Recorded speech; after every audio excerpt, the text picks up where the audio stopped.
पंजाब के सीन्स में बल्ले बल्ले का बैकग्राउंड म्यूजिक और सरसों के खेत, अरे भाई वहां और भी बहुत कुछ होता है। गुजरात दिखाते हैं तो ढोकला फाफड़ा, अरे भाई वहां और भी बहुत कुछ होता है। बिहार दिखाते हैं तो गोली आईएएस और नेता, अरे भाई वहां और भी कुछ नहीं, वहां यही चीजें होती है। नॉर्मली बॉलीवुड फिल्मों में ऐसी सिचुएशन कई बार देखने को मिली है जहां बच्चे को पैदा करने वाले माँ बाप कुछ साल के बाद पालने वाले माँ बाप से अपना बच्चा वापस मांगने आते हैं, लेकिन यहां पालने और पैदा करने वाली मां एक ही है, यानी देवकी और यशोदा एक ही है। उसके बावजूद एक दूसरा कपल बच्चे को अपना बच्चा कह के उसे लीगली लेने की बात करते हैं। यह है सरोगेसी। रिव्यू करेंगे फिल्म मिमी।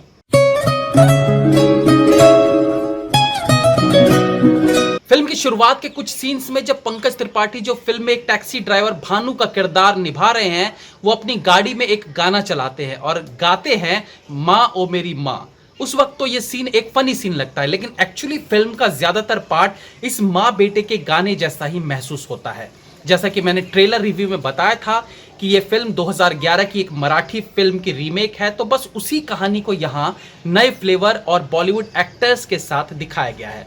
फिल्म ऑब्वियसली राजस्थान की है, जहां एक अमेरिकन कपल घूमने आता है जिन्हें तलाश है एक लड़की की जो उनके बच्चे को पैदा कर सके। इस काम के लिए उनकी मदद करता है भानु प्रताप।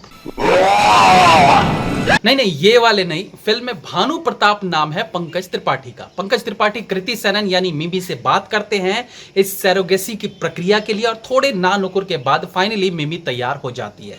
बच्चे को पैदा करने के लिए मिमी कुछ महीनों के लिए अपनी फ्रेंड शमा के घर रहती है, जहां भानु उनका शौहर बनकर रहता है। बच्चा पैदा होने से पहले ही डॉक्टर रिपोर्ट्स के अनुसार बताती हैं कि बच्चा नॉर्मल नहीं है, और ये सुनते ही फॉरेनर कपल का दिल टूट जाता है और वो बच्चे को लेने से मना कर देते हैं और इंडिया से वापस यूएस चले जाते हैं। अब इस बच्चे का क्या होता है, कैसे पैदा होगा, इसे कौन पालेगा, ऐसी बहुत सी सिचुएशन फिल्म में क्रिएट होती है और इन सिचुएशन को समझने के लिए आपको ये फिल्म देखनी पड़ेगी। जैसे कभी कभी समय से पहले बच्चा पैदा हो जाता है, उसी तरह से यहां भी फिल्म अपने रिलीज डेट से पहले रिलीज करनी पड़ी, जिसका कारण था इसका ऑनलाइन लीक हो जाना। ये एक ऐसी सिचुएशन हो जाती है जब एक्टर, डायरेक्टर और सबसे ज्यादा प्रोड्यूसर को नुकसान होता है, तो इसलिए शायद इसे समय से पहले रिलीज करने से एक बड़े नुकसान से बचा जा सकता था। तो फिल्म की प्री मैच्योर डिलीवरी से भी बच्चा स्वस्थ पैदा हुआ है, यानी फिल्म अच्छी निकल आई है। स्क्रीन प्ले की बात करें तो कई ऐसे मोमेंट्स फिल्म में देखने को मिलते हैं जहां अच्छे स्क्रीन प्ले के बलबूते बिना कुछ बोले सब कुछ समझ में आ जाता है। फॉर एग्जाम्पल, भानु जब मिमी के पीछे पीछे भागते हुए उसे सरोगेसी के लिए मना रहे थे और 20 लाख रुपए की बात सुनकर अचानक से मिमी का रुकना और फिर धीरे धीरे आगे बढ़ जाने से ही भानु को समझ में आ जाता है और दर्शकों को भी समझ में आ जाता है कि मिमी मान गई। इसी प्रकार से जब बच्चा पैदा होता है तो मिमी और बच्चे के हाथों को एक फ्रेम में क्लोज शॉट में दिखाया गया है, जो ऑफ कोर्स दोनों के स्किन कलर को फोकस कर रहा था और ये सीन ये बता रहा था कि दोनों माँ बेटे के कलर में कितना फर्क है, और फिल्म में भी गोरा बच्चा सुनने को मिल रहा था। तो मुझे भी लगा यार ये रेसिज्म वाली सिचुएशन क्रिएट हो रही है, बट पंकज त्रिपाठी के माध्यम से एक रंगभेद पर एक डायलॉग बुलवाकर कि रंगभेद के रहते देश आगे कैसे बढ़ेगा, इस डायलॉग के माध्यम से रंगभेद वाली स्थिति को बैलेंस कर लिया गया है। इसके आगे एक्टिंग की बात करें तो मिमी यानी कृति सेनन के पास काफी कुछ था अपने टैलेंट को दिखाने के लिए, और उन्होंने अपने किरदार के हर शेड को अच्छे से निभाया भी है। हाँ, अगेन जैसे कि मैंने हमेशा कहता हूं कि एक्सेंट पर काम करने की जरूरत है। फिल्मों में हमने अक्सर देखा मेल एक्टर और मेल एक्ट्रेसेस खुद को मोटा या पतला दिखाने के लिए महीनों तक जिम करते हैं, मेहनत करते हैं, लेकिन फिल्म जिस पृष्ठभूमि पर बन रही है उस लैंग्वेज को सीखने में मेहनत नहीं दिखाते, वो टेकन फॉर ग्रांटेड हो जाता है। ठीक है, कुछ एक्टर्स इसके लिए क्लासेस लेते हैं। ऋतिक रोशन ने सुपर 30 के लिए मगधी सीखने के लिए ट्रेनिंग ली थी, आलिया भट्ट ने कोशिश की भोजपुरी सीखने की उड़ता पंजाब के लिए, हालांकि उन दोनों ने जितना किया वो भी पर्याप्त नहीं था। तो यहां भी मिम्मी के नौ को नौ बोलने से और के कर रहा है, के बात से, ये सब बोलने से भी राजस्थानी वाली फील नहीं आ पाती। बाकी उनका काम फिल्म में अच्छा है।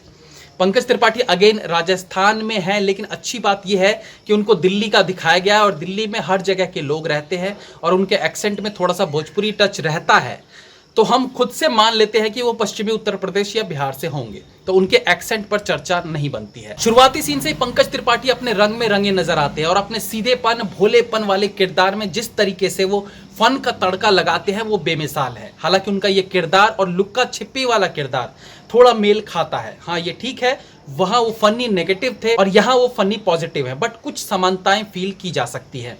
अगेन उनके पास भी फनी सीन्स के साथ सीरियसनेस दिखाने का भी मौका था, जिसे उन्होंने बहुत अच्छे से दिखाया भी। फनी सीन्स में वो जिस तरीके से एक्सप्रेशंस देते हैं वो सीन को और बेहतर बना जाते हैं। एक सीन में जब टेलर उनसे पूछता है कि क्या काम करते हो और वो कहते हैं ड्राइवर हूं, अपनी गाड़ी है, और कैमरा उनकी गाड़ी पर जाता है तो टेलर और दुकान पे बैठा दूसरा व्यक्ति चौंक जाते हैं और पंकज त्रिपाठी बात को संभालते हुए कहते हैं सेकंड हैंड है। इस सीन में जब कार का सीन दिखाया गया तो मुस्लिम टेलर के चौंकने के दो रीजंस थे। एक की अपनी गाड़ी है, अपनी गाड़ी मतलब वो पैसे वाला है, दूसरा गाड़ी पर जय श्री राम लिखा था। और पंकज जब बोलते हैं सेकंड हैंड है तो उनकी इस बात से टेलर के मन की दोनों दुविधाएं दूर हो जाती है कि गाड़ी सेकंड हैंड है यानी ये भी गरीब है, और दूसरा कि सेकंड हैंड है तो इसका मतलब किसी हिंदू से खरीदी होगी जिसका जय श्री राम वाला स्टिकर अभी तक नहीं हटाया गया है। बाकी के एक्टर्स की बात करें तो मनोज पावा, सुप्रिया पाठक के अलावा एवलिन एडवर्ड्स और आइडन वाइटॉक ने भी अपने अपने रोल को अच्छे से निभाया है। फिल्मों में अक्सर जिस पृष्ठभूमि पर फिल्म बनी होती है उस जगह का एहसास दिलाने के लिए वहां के स्पेशल चीजों को मेंशन किया जाता है, जो देखा जाए तो अब फनी नहीं लगता। पंजाब के सीन्स में बल्ले बल्ले का बैकग्राउंड म्यूजिक और सरसों के खेत, अरे भाई वहां और भी बहुत कुछ होता है। गुजरात दिखाते हैं तो ढोकला फाफड़ा, अरे भाई वहां और भी बहुत कुछ होता है। बिहार दिखाते हैं तो गोली, आईएएस और नेता, अरे भाई वहां और भी कुछ नहीं, वहां यही चीजें होती है। तो उसी प्रकार से राजस्थान दिखाया तो उसी समय बीजीएम में कहीं ना कहीं केसरिया बालम सुनाई देने लगता है। अरे भाई वहां भी हर वक्त लोग यही गाना नहीं सुनते रहते होंगे, बट चलो ठीक है, क्या कर सकते हैं। फिल्म में कुछ बहुत अच्छे डायलॉग्स भी सुनने को मिलते हैं जो फिल्म को सपोर्ट करते हैं। बीजीएम म्यूजिक ओके है क्योंकि मेनली इमोशनल सीन्स में बीजीएम के लिए गानों का यूज किया गया है। कैलाश खेर वाला गाना काफी हद तक बीजीएम में सुनना अच्छा लगता है। फिल्म का डायरेक्शन अच्छा है। एक नेशनल अवार्डी फिल्म में दोबारा से वही फील लाना थोड़ा मुश्किल तो जरूर रहता है। म्यूजिक एवरेज है, अगेन कोई गाना दिल के बहुत क्लोज फील नहीं हो पाता।